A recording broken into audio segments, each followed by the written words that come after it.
Bonjour et bienvenue dans la chaîne de Mathématiques Sciences. Dans cette toute nouvelle vidéo pour les premières en spécialité physique-chimie, on va donc s'intéresser ce coup-ci à un nouveau thème qui est dans la continuité, vous allez voir, du chapitre précédent. En fait, c'est pour ça que je le fais dans ce sens-là. Donc, à savoir le thème numéro 3, l'énergie, conversion et transfert.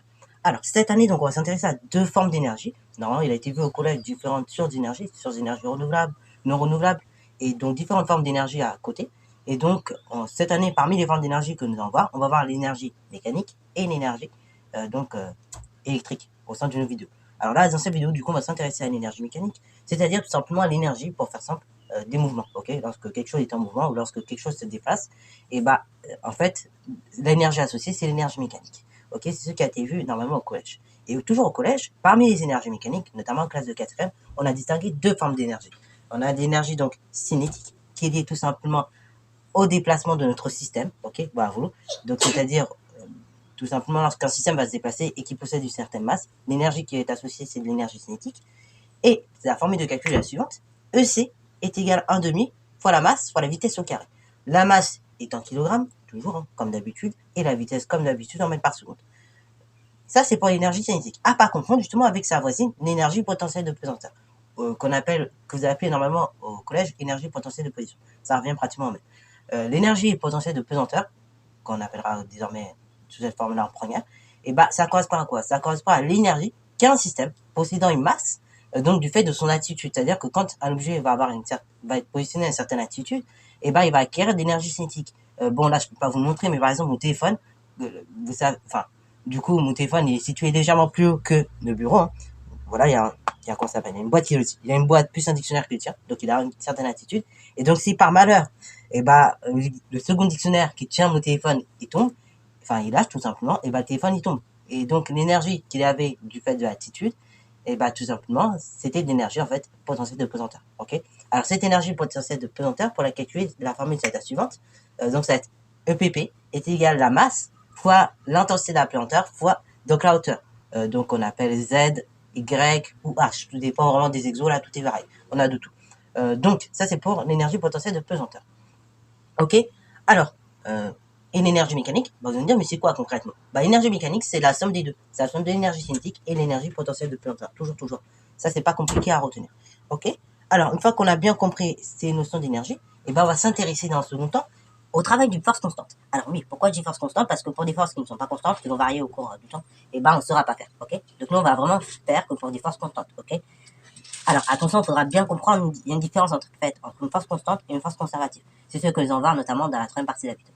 Alors, pour des forces constantes, le travail donc de la force, ça va s'exprimer sous la forme d'un produit scalaire. Mais avant même d'expliquer la formule de calcul et comment on va la calculer, on va déjà comprendre ce que c'est qu'un travail, tout simplement. Travail d'une force, c'est quoi?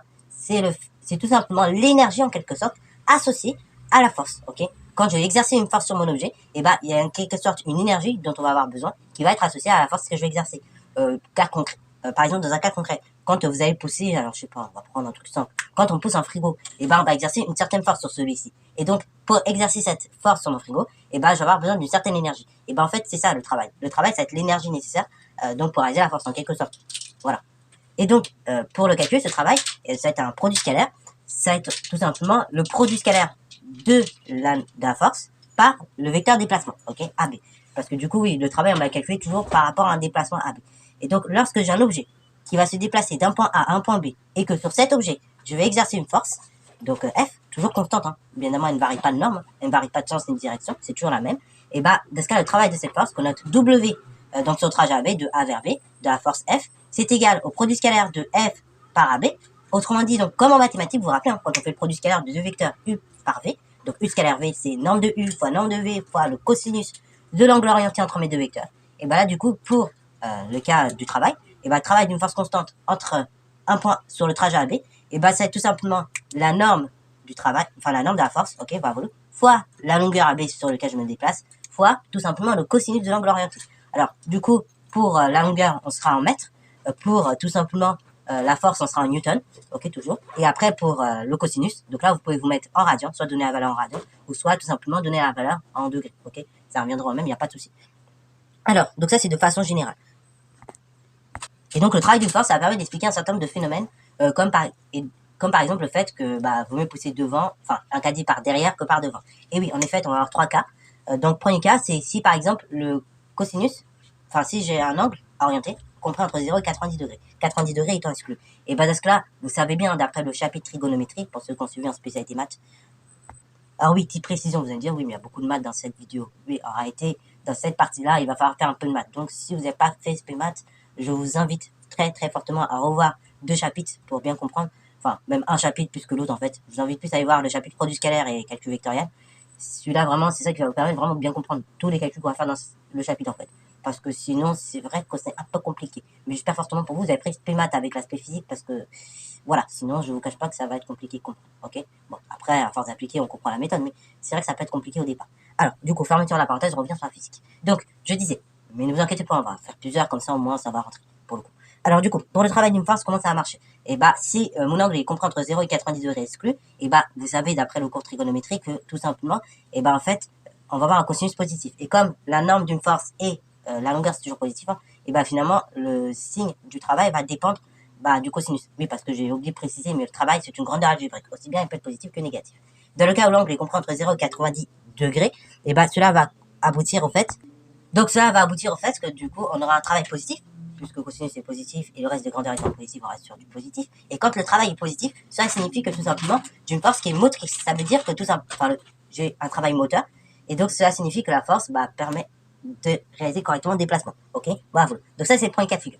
Deuxième cas de figure, si l'angle il est égal pile à 90 degrés. Alors, vous savez, d'après le cours trigonométrie, du coup le cosinus de 90 degrés ça fait 0, et donc j'ai un travail nul. C'est-à-dire que concrètement la force n'a pas d'influence sur le déplacement. Enfin, elle est inutile pour le déplacement, si on est précis.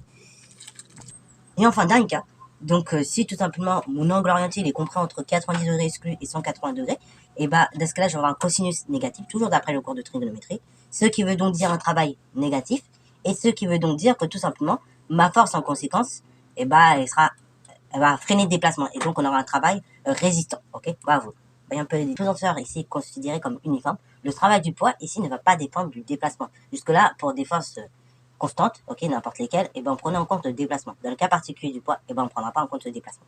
C'est-à-dire que le travail du poids sur un trajet AB va s'exprimer toujours de la forme suivante. Ce sera donc le poids, la masse, multiplié par l'intensité de la pesanteur, multiplié par la différence d'altitude. Pour comprendre un petit peu d'où que cette formule vient, je vous propose une petite démonstration assez rapide. Donc là, on va se projeter dans un repère et on va faire un certain nombre de calculs. Donc on va se projeter dans un repère à 2 dimensions ici. On va faire simple. On va rester au niveau premier.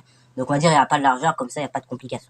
Donc du coup XY, donc là une altitude ZA, une altitude ZB, j'ai un point A là, et je vais un point ici B ici. Ok, donc du coup, tout simplement, on va fabriquer un triangle rectangle de la façon suivante. Voilà. C'est très mal schématisé, mais c'est pour vous montrer un peu la chose. Voilà, donc un triangle rectangle, et on a le poids qui lui est toujours, je le rappelle, vertical et vers le bas. Donc comme ceci. Voilà, donc là c'est le poids. Alors le travail du poids, pour montrer tout simplement la présence de ces formules, pour la démontrer, on va tout simplement l'exprimer de la façon la plus simple.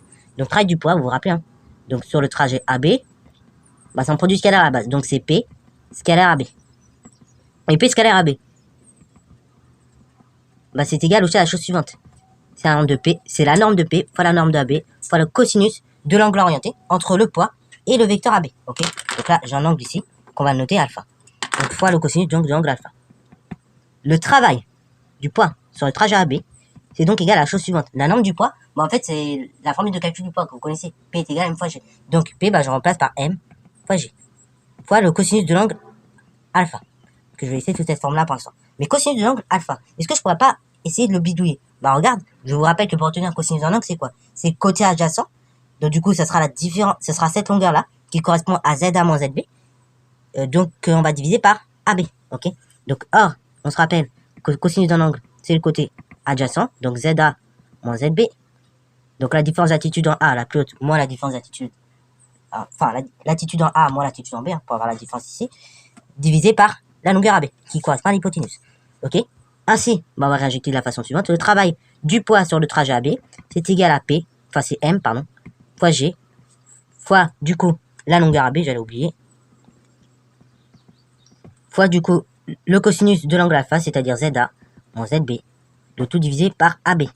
Tiens, je multiplie par AB, je divise par AB, petite simplification. Et donc, je trouve que le travail du poids sur le trajet AB, c'est M fois G fois la différence des attitudes. Donc ZA moins ZB.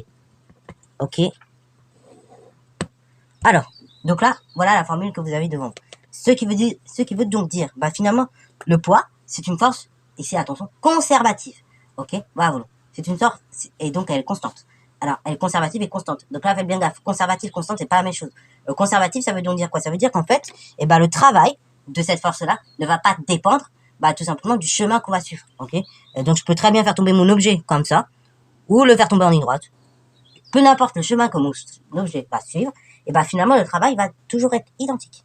Ok, bravo. C'est pas le cas, par exemple, des forces de frottement. Les forces de frottement, si vous faites, par exemple, avancer un caddie d'un point A vers un point B en ligne droite, ou d'un point A vers un point B en zigzag, là, vous êtes bien conscient que ça va demander plus d'énergie de le faire en zigzag qu'en ligne droite. Pour le poids, en revanche, si vous faites tomber un stylo en ligne droite ou bien en zigzag, ce sera la même chose. Ok, on sera exactement la même chose, niveau énergétique.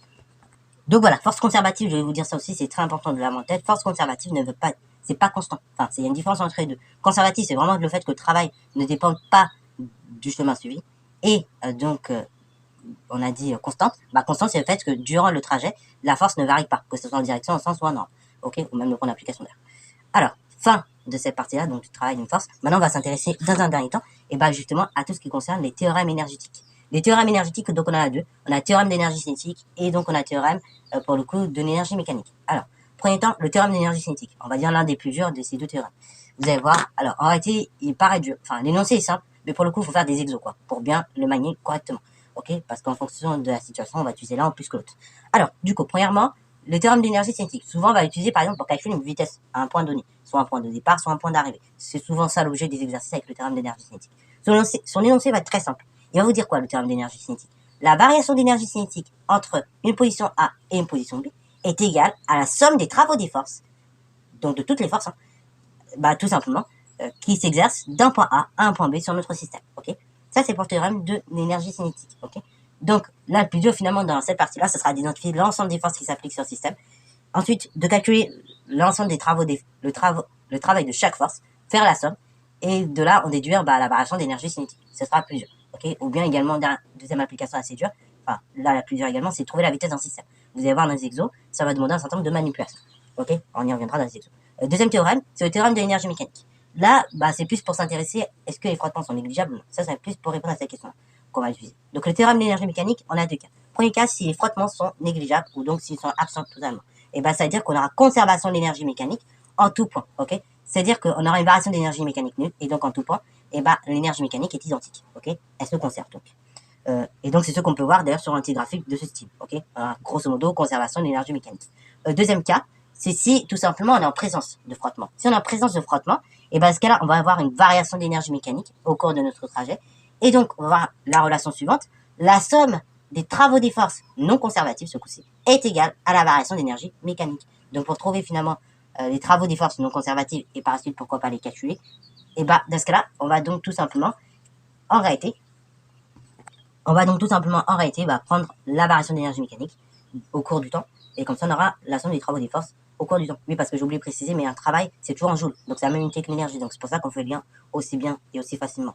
Ok? Et donc, c'est ce qui va se traduire par des courbes de ce style-là. Donc, par exemple, quand on utilise un pendule, parfois, il peut y avoir des frottements de l'air qui vont faire que ça va ralentir plus ou moins la vitesse de notre pendule. Ok? C'est souvent ça.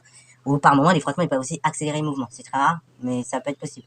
Ok? Bravo. Mais la plupart du temps, ils ralentissent puisqu'ils sont dans le sens contraire du mouvement. Voilà, donc sur ce, ça va faire cette petite vidéo. Grosso modo, on a résumé tout le cours. Encore une fois, il faudra faire pas mal de petits exos. Donc là, ce coup-ci, contrairement au chapitre précédent où on avait envoyé des gros exos directs, là, on commencera vraiment sur des petits exos un petit peu à droite à gauche. Et après, on va s'entraîner petit à petit, petit à petit. Sur ce, c'est la fin de cette vidéo.